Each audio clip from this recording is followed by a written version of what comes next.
ಈ ನಿಟ್ಟಿನಲ್ಲಿ ಸಿನಿಮಾ ಸೋಲ್ತಾ ಇದಾವೆ ಹೊರತು ಸಿನಿಮಾ ಬೇರೆ ಯಾವುದೇ ಒಂದು ದೃಷ್ಟಿಲಿ ಸಿನಿಮಾ ಸೋಲ್ತಾ ಇಲ್ಲ ಸರ್. ನಿಮ್ಗೆ ಸ್ಟಾರ್ ಸಿನಿಮಾ ಈಗ ಲಾಸ್ಟ್ ಸಿನಿಮಾ ಇವ್ರು ದರ್ಶನ್ ಸರ್ ಕಾಟೇರ ಸಿನಿಮಾ ಮತ್ತು ಗೆದ್ದಿದೆ ಅಲ್ಲ ಸರ್.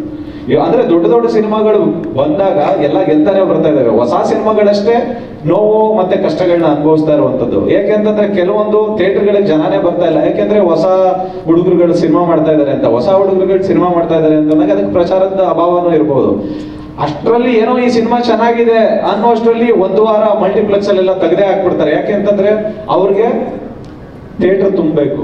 ಅಂತ ಮಧ್ಯದಲ್ಲಿ ಸಿಂಗಲ್ ಸ್ಕ್ರೀನ್ ಅವರೇ ಬದುಕಿಸ್ತಾ ಇರೋದು ಹೊಸ ಇದ್ರ ಸಿನಿಮಾಗಳನ್ನ ಅನ್ನೋದು ಬಿಟ್ರೆ ಈ ರೀತಿ ಸಾಯ್ತಾ ಇದಾವೆ, ಇನ್ಯಾವ ರೀತಿನೂ ಸಾಯ್ತಾ ಇಲ್ಲ ಸರ್. ಎಲ್ಲರೂ, ಪ್ರತಿಯೊಬ್ಬ ಡೈರೆಕ್ಟರ್ ಆಗ್ಲಿ, ಪ್ರತಿಯೊಬ್ಬ ನಿರ್ಮಾಪಕ ಆಗ್ಲಿ, ಪ್ರತಿಯೊಬ್ಬ ಆರ್ಟಿಸ್ಟ್ ಆಗ್ಲಿ, ಎಲ್ಲರೂ ನಮ್ಮ ಸಿನಿಮಾ ಚೆನ್ನಾಗಾಗ್ಬೇಕಂತಾನೆ ಸಿನಿಮಾ ಇಂಡಸ್ಟ್ರಿಗೆ ಬರೋದು, ಸಿನಿಮಾದಲ್ಲಿ ದುಡ್ಡು ಮಾಡಬೇಕು ಅಂತಾನೆ, ಸಿನಿಮಾದಲ್ಲಿ ಹೆಸರು ಮಾಡ್ಬೇಕಂತಾನೆ ಬರೋದು.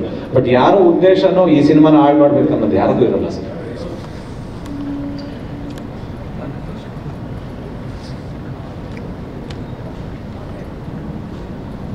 ಇವರು ಗ್ರಾಫಿಕ್ಸ್ನವರು ಅದೇನೇನೋ ಎಲಿಗೇಷನ್ ಮಾಡಿದ್ರು. ಹೌದು ಸರ್, ಅದು ಕೇಳ್ತೀರಾ ಅನ್ಕೊಂಡು ಇದು ಯಾವ್ದೋ ಒಂದು ಕೇಳಿದ್ರೆ ತಪ್ಪಾಗತ್ತೆ. ಇಲ್ಲ ಇಲ್ಲ ಇಲ್ಲ ಸರ್, ಖಂಡಿತ ತಪ್ಪಲ್ಲ ಸರ್. ಇದಕ್ಕೆ ಮೊನ್ನೆ ನಾನು ಕರೆದು ಕ್ಲಾರಿಫಿಕೇಶನ್. ಯಾರಿಗೆ ಕರೆದ್ರಿ ನೀವು? ಎಲ್ಲಾರನ್ನೂ ಕರೆದಿದ್ದೆ ಸರ್. ಎಲ್ಲಾರು ಅಂದ್ರೆ ಯಾರು, ಹೇಗೆ ಅಂದ್ರೆ ನನಗೆ ಯಾರ್ಯಾರು ಗೊತ್ತಿತ್ತು, ಸುಧೀಂದ್ರ ವೆಂಕಟೇಶ್ ಅವ್ರಿಗೆ ಹೇಳಿದ್ದೆ ಸರ್, ಎಲ್ಲಾರು ಪ್ರೆಸ್ ಮೀಡಿಯಾದವ್ರನ್ನ ಕರೀತು, ನಾನು ಮಾತಾಡೋದಿದೆ ಅಂತ. ಅವ್ರು ಕರೆದಿದ್ರು, ಎಷ್ಟು ಜನ ಬಂದಿದ್ರು ಅವ್ರ ಹತ್ರ ನಾನು ಮಾತಾಡಿದ್ದು. ಅಂದ್ರೆ ನೀವು ಕೇಳ್ತಾ ಇದ್ರಲ್ಲ ಗ್ರಾಫಿಕ್ಸ್ ನವ್ರದ್ದು ಅಂತ, ಒಬ್ರು ಯಾರೋ 50 ಲಕ್ಷ ಅಂತಂದ್ರು, ಇನ್ನೊಬ್ರು ಯಾರೋ 1 ಕೋಟಿ ಅಂತಂದ್ರು, ಇನ್ನೊಬ್ರು ಯಾರೋ ಫೋನ್ ಮಾಡ್ಬಿಟ್ಟು 20 ಕೋಟಿ ಅಂತ ಹೇಳ್ತಾ ಇದಾರೆ ಸರ್.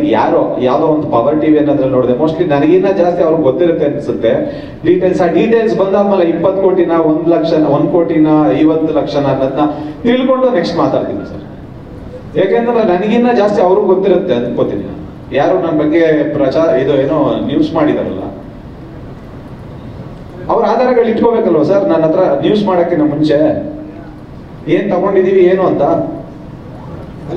ಅಲ್ಲ, ನಾನು ಹೇಳ್ತಾ ಇದ್ದೀನಲ್ಲ, ಒಬ್ರು 50 ಲಕ್ಷ ಹೇಳ್ತಾ ಇದಾರೆ, ಇನ್ನೊಂದು 1 ಕೋಟಿ ಹೇಳ್ತಾ ಇದಾರೆ, ಇನ್ನೊಂದು ಒಬ್ಬ ಯಾರೋ 20 ಕೋಟಿ ಒಂದು ಯಾವ್ದೋ ಬಿಲ್ಡಿಂಗ್ ತಗೊಂಡ್ಬಿಟ್ಟಿದ್ದೀನಿ ಅಂತ ಅಂದ್ಬಿಟ್ಟು. ಜಸ್ಟ್ ಅಷ್ಟೆಲ್ಲ ಬೇಡ ಸರ್, ಜಸ್ಟ್ 5000 ರೂಪೀಸ್ ನನ್ನ ಬಗ್ಗೆ ಏನಾದ್ರೂ ತಗೊಂಡಿದ್ದೀನಿ ಅಂತ ಜಸ್ಟ್ 5000 ರೂಪಾಯಿ ಕೊಟ್ರೆ ನಾನು 1 ಕೋಟಿ ಕೊಡ್ತೀನಿ ಸರ್. 5000 ತಗೊಂಡಿದ್ದೀನಿ ಅಂತ ಹೇಳಿ ತೋರ್ಸಿದ್ರೆ 1 ಕೋಟಿ ರೂಪಾಯಿ ಕೊಡ್ತೀನಿ. ಇದು ಪ್ರೆಸ್ ಮುಂದೆ ನಾನು ಅನೌನ್ಸ್ ಮಾಡ್ತಾ ಇದ್ದೀನಿ. ಸಾಕ ಸರ್?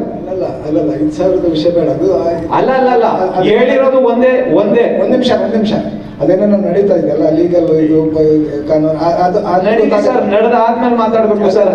ಅಂದ್ರೆ ಹೆಸರೇ ಇಲ್ಲದೆ ಉದ್ದೇಶಪೂರ್ವಕವಾಗಿ ಮಾಡುವಂತದ್ದನ್ನ ತಪ್ಪು ಅಂತ ಹೇಳ್ತೀನಿ ಅಲ್ವಾ? ಇವಾಗ ನಿರ್ಮಾಪಕರು ಹೇಳಿದ್ರಲ್ಲ, ನನ್ನ ಬಗ್ಗೆ ಕಂಪ್ಲೇಂಟ್ ಮಾಡಿಲ್ಲ, ನನ್ನ ಬಗ್ಗೆ FIR ಇಲ್ಲ, ಇನ್ನೊಂದಿಲ್ಲ ಅಂತಂದಾಗ ನೆನ್ನೆ ನಾನೇ ನೋಡ್ತಾ ಇದ್ದೀನಿ, ಮನೇಲಿ ಕೂತ್ಕೊಂಡು ನನ್ನ ಹೆಂಡತಿ ಮಕ್ಳ ಜೊತೆ ನನ್ನ ಮಗನ ಜೊತೆ ಆಟ ಆಡ್ತಾ ಇರ್ಬೇಕಾರೆ AB ಅರ್ಜುನ್ ಅರೆಸ್ಟ್ ಅಂತ ಬರ್ತಾ ಇದೆ. ನಮ್ಮ ಅಮ್ಮನ ಪಕ್ಕದಲ್ಲಿ ಕೂತಿದ್ದೀನಿ, ಹೆಂಗಾಗ್ಬೇಕು ನನಗೆ?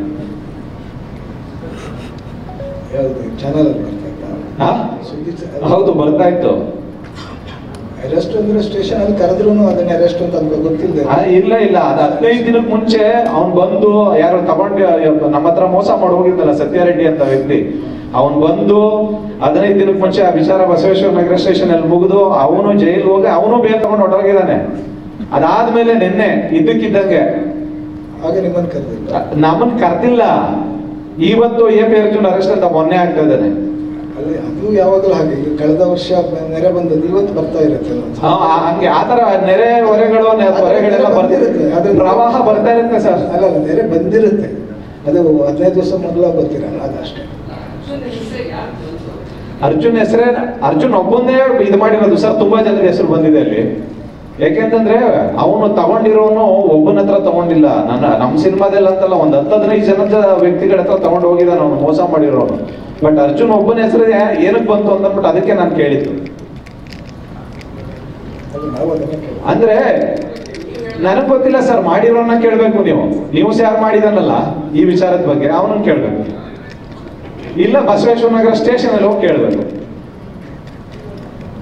ಯಾಕೆಂತಂದ್ರೆ ಯಾವಾಗ ನಾನು 2009 ಸಿನಿಮಾ ಮಾಡ್ತಾ ಇದ್ದೀನಿ ಸರ್, ಅಂಬಾರಿ ಯೋಗಿ ತುಂಬಾ ಜನ ಹೊಸ ಹೊಸಬ್ರನ್ನೆಲ್ಲ ಅಂಬಾರಿ ಯೋಗಿನ ಇಂಟ್ರೊಡ್ಯೂಸ್ ಮಾಡ್ಬೇಕಾದ್ರೂ ಕಮಿಷನ್ ತಗೋಬೇಕಾಗಿತ್ತು, ಧ್ರುವನ್ನ ಇಂಟ್ರೊಡ್ಯೂಸ್ ಮಾಡ್ಬೇಕಾದ್ರೂ ಕಮಿಷನ್ ತಗೋಬೇಕಿತ್ತು, ಧನಂಜಯ್ ಒಂದು ಸಿನಿಮಾ ಮಾಡ್ಬೇಕಾದ್ರೂ ಕಮಿಷನ್ ತಗೋಬೇಕಿತ್ತು, ಕಿಸ್ ಸಿನಿಮಾ ಮಾಡ್ಬೇಕಾದ್ರೂ ವಿರಾಟ್ ಮತ್ತೆ ಶ್ರೀಲೀಲನ ಹತ್ರನೂ ಕಮಿಷನ್ ತಗೋಬೇಕಾಗಿತ್ತು.